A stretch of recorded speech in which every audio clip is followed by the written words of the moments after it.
In today's video, I will be reviewing the brand new UGR submachine gun in Call of Duty Cold War Zombies. Now, one thing that I did find with this weapon after using it quite a lot is there is one attachment that definitely does spice this weapon up that I will get into later. But before we fully do that, number one, if you're new here, be sure to subscribe as it does really help out. And also a like on the video would be very much appreciated. And also, as always with these reviews, I like to play the sounds of the weapons. So without Pack-a-Punch and also with Pack-a-Punch, so you can get an understanding of it. And towards the end of the video, I will tell you if it's worth unlocking, even though the unlocking challenge isn't that difficult, but you know, maybe if it's worth your time going for Dark Ether.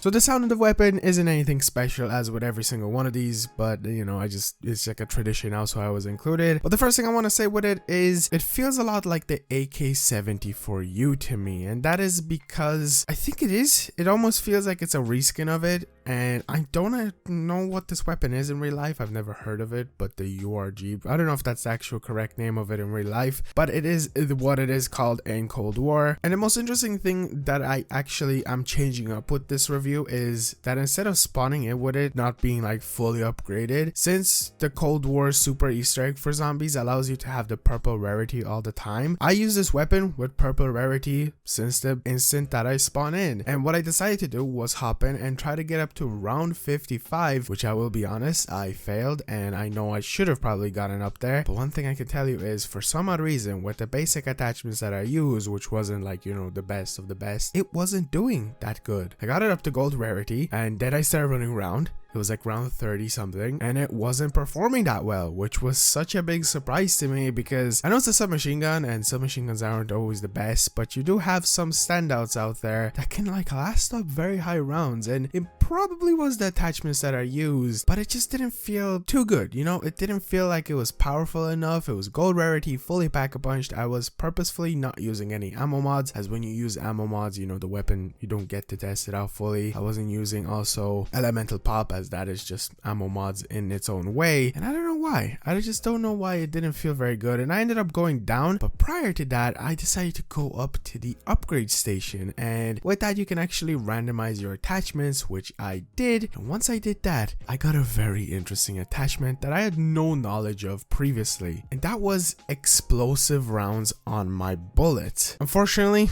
as I got this, I did end up going down, but it was a very interesting thing that I noticed. Something that I also did notice prior to that was that there was no extended magazine for the weapon, which was something that I did struggle with. I did struggle with ammunition. I ended up running out of ammo quite a lot, running through the magazine quite a lot, having to reload often and things like that, which is one of the complaints I have with the basic version, because the level you actually do unlock a magazine on the weapon is level 43. It's quite high, you know, the max level is 55. And you do need to get up to 50 to get it, you know, Dark Ether, like diamond, gold, diamond, whatever you want to say. And it was a bit interesting. I never paid attention to the attachment, but essentially the magazine changes your rounds to an explosive fiery effect, which is very different and reminds me a lot of the attachment that we actually did receive for the Marshals, which is very similar with, you know, the pistol shotguns that we did get. Once I unlocked this attachment, which did take me quite some time, if you want to actually, you know, let's sidetrack a bit. If you want to get a good guide on how to level up your weapons, I recommend just jumping into Forsaken, staying in spawn up until like round 10-ish, and then backing out, repeating the process with an XP token. It's very good. I do recommend that. But anyway, going back to it, I decided to hop into some Onslaught, which I rarely ever play. And one thing that I did notice with this attachment is it's good,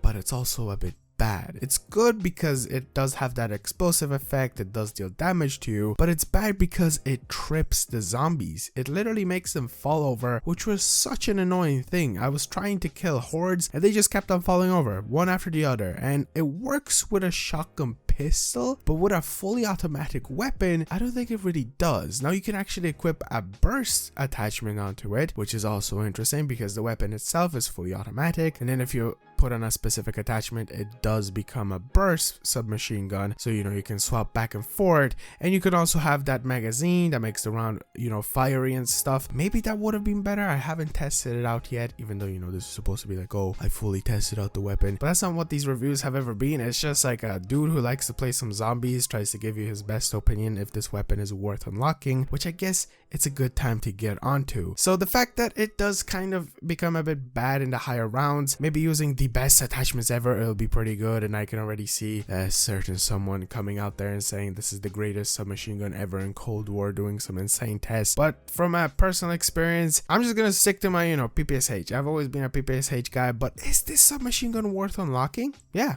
I actually think so. I think it's worth unlocking. It's more content, more stuff to do. Obviously, if you're going for Dark Ether, 100% just get it. Like, if you're like a completionist, then yeah, this is definitely a submachine gun to go unlock. It's a ranged weapon. Maybe it's really good in multiplayer, but this was, you know, a zombies review. I never really dabble in the multiplayer side of things because I'm just not that good. I used to be good, but we don't play with no multiplayer nowadays. And it does look very interesting as well. Like, that's one thing that I like. The camo coverage on the magazine itself, looking at it now, it's quite large, but the camo itself, if you're to put on like Dark Ether, Plague Diamond, or DM Ultra or anything like that, doesn't cover it the best, but it's definitely enough. It's satisfying, and I'm personally 100% going to go and try to get some Dark Ether unlocked on it, and maybe it will be one of the weapons that I also go for DM Ultra, since I'm so close to unlocking DM Ultra on multiplayer. Another thing I will add on is I will be testing this weapon out on both Orda and Legion because of that special ammo round. I'm really curious how it will behave on Orda. Looking back on the history of the Marshals with those bullets, also I don't think any submachine gun had these bullets as well. But anyway, going back to the Marshals, there was like a glitch where you were able to snipe with them, zombies super far away, and it dealt really insane damage. So that's the thing I'm going to be testing out. So be on the lookout for that video. It should be the next one up after this. I'm really close to finishing my college assignments, like one left, but it's a bit of an intense one. And after that, we'll be full-timing YouTube again. So streams, content, stuff like that. Even though there's lack of zombies content, I have some plans, you know, some entertaining stuff here and there. So be on the lookout for that. I know this was a bit of a different video. It's more of, you know, like just chill talking to you. I haven't played zombies in like 2 weeks or maybe a week. I'm over exaggerating as well, but you know, just a guy who likes to play some zombies and test it out as a machine gun to give you his best and honest opinion. Is it worth unlocking? Yes, yes, and yes. By those yeses, I mean yes. Thank you so much for watching. If you're new here, be sure to subscribe. Be sure to drop a like on the video. Let's not make this video any much longer, and I will see you guys in the next one. Peace out.